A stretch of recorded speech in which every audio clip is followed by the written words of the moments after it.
Position से ये अदारा registered भी हुआ है। और हमारे हकीम साहब भी माशाल्लाह यहाँ मौजूद हैं और हकीम अमीन साहब भी यहाँ मौजूद हैं। सबसे पहले तो अल्लाह रब्बुल इज़्ज़त से यही दुआ है कि अल्लाह पाक इनकी इस काविश को, इस कोशिश को अहले इलाका के लिए बाइस बरकत बनाए और यहाँ के लोग, गरीब गुरबा लोगों के लिए, दुखी इंसानियत के लिए ये जो है ना एक शम्मा साबित हो, सेहत की शम्मा साबित हो उनका ये अदारा। मेरे भाइयों, मेरे दोस्तों, मुख्तसर ये मैं आपसे अर्ज़ करूँगा कि हम जो हकीम लोग हैं ये बेसिकली दरवेश लोग होते हैं, ये अल्लाह के करीब होते हैं और कुर्ब इलाही का शर्फ इन्हें हासिल होता है।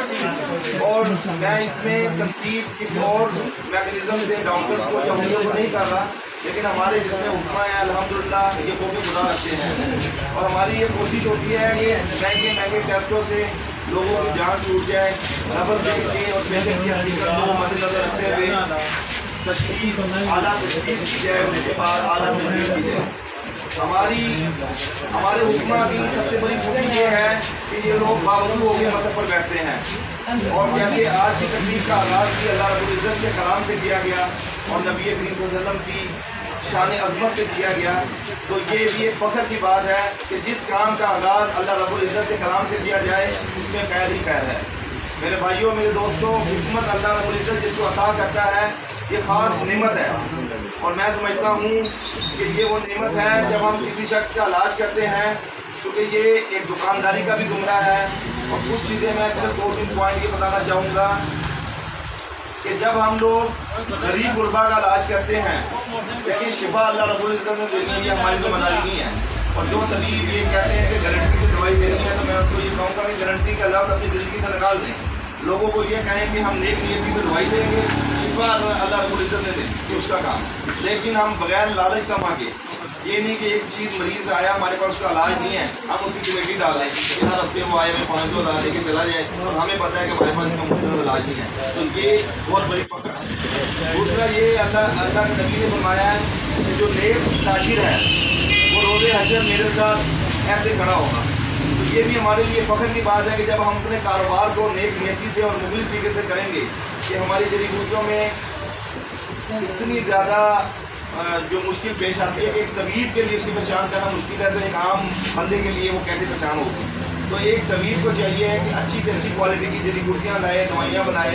फिर इसी तरह मैंने अपनी ज़िंदगी में बहुत बड़ा तजुर्बा सीखा है कि अक्सर लोग दवाई खरीद के लेके गए और वो बाद में किसी ने कहा कि जी इसमें ये होता है, उसमें वो होता है, वो एक अलग कहानी है और वो वापस कर जाते हैं।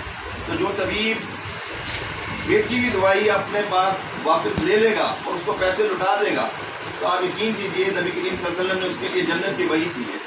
तो ये वो कीमती नुक्ते हैं जिससे हम अपने कारोबार को चार चांद भी लगा सकते हैं, दुनिया भी संवार सकते हैं, आखिरत भी संवार सकते हैं। आखिर में मैं इस शेर के साथ अपनी तकरीर का इख्तिताम चाहूँगा कि सेहत से अच्छी नहीं है कोई शय, सेहत से अच्छी नहीं है कोई शय, दोनों जहां की मुस्तरद इसी में है। आपकी सेहत होगी तो आप दुनियावी मामलात, अपने बच्चों के मामलात, शादी ब्याह के मामलात, कारोबार के मामलात कर सकेंगे।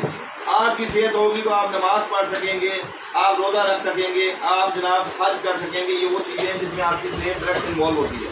तो मेरे भाइयों, मेरे दोस्तों, इस दौर में जैसा आप देख रहे हैं कि मसाजिद के अंदर 50% लोग कुर्सियों पर नमाज पढ़ रहे हैं और 50% जो है वो वैसे पढ़ रहे हैं।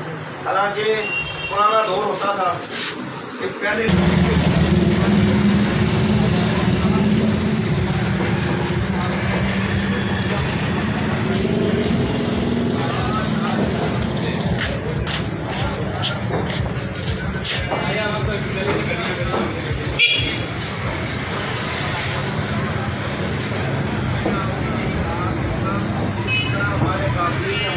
लोगों ने अपनी सादगी जिंदगी गुजारी है, हम भी अब सब लौट चुके हैं पुरानी तरफ। आज अगर कोई हकीम पिछले 10 साल से चीख रहा था कि ये ऐसे करो, ये ऐसे करो, तो लोग यकीन नहीं करते थे।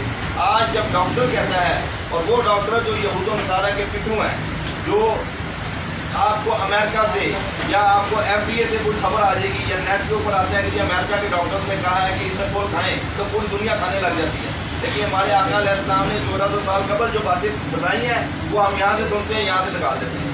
अपनी ज़िंदगी को इस्लामी तालीमात के साथ गुजारें, हर वक्त बावजूद रहें, اور اللہ سے نعمت جیسی صحت جیسی جو آپ کے مانگتے رہیں، تو امید ہے اللہ رب العزت ہم سب کو صحت اور عافیت فرمائے۔ آخر میں میرے ایک بار محترم حکیم امین صاحب کا لیے دعا گو ہوں کہ ان کا تعلق پروفیسر حکیم افتخار نجمی صاحب جیسے اعلیٰ و عرفہ طبیب کے ساتھ یہ ہر وقت رہتے ہیں، اور یقیناً ایک دوست دوسرے دوست کے ساتھ اچھا اہل نہیں سیکھتا ہے۔ تو میرے بھائیوں، میرے دوستوں، میں آخر میں اس شعر کے ساتھ اپنی تقریر کا اختتام چاہوں گا کہ قفس میں وہ حیات و موت کی سرحد پر بیٹھے ہیں، قفس میں وہ حیات و موت کی سرحد پر بیٹھے ہیں، چمن میں جن کی نغموں کی دولت انقلاب آیا۔